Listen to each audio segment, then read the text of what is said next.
April 15 నుంచి July 15వ తేదీ వరకు భక్తుల రద్దీ ఎక్కువగా ఉండే అవకాశం ఉన్నందున అన్ని రకాల ప్రత్యేక దర్శనాలు, సేవా టికెట్లను తగ్గించనున్నట్లు టీటీడీ ప్రకటించింది.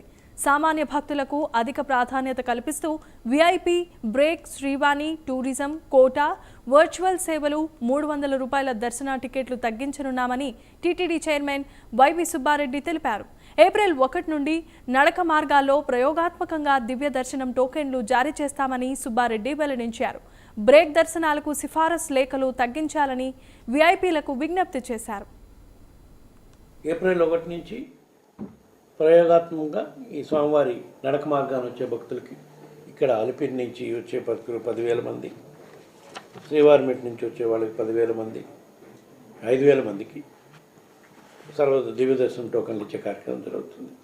ఇంకా మిగతా విషయాల్లో చెప్పేదగ్గ ఎండాకాలం మాడా వీధుల్లో చెప్పులు లేకుండా తిరగాలి కాబట్టి భక్తులు కాళ్ళు కాలకుండా చేయాల్సిన ఏర్పాట్లు, పెయింటింగ్ అదేసి కాళ్ళు కాలకుండా ఏ విధంగా చర్యలు తీసుకోవాలో అవి తీసుకుంటారు. ఏ టికెట్ లేని వాళ్ళు ముగ్గురికి ఉంటుంది.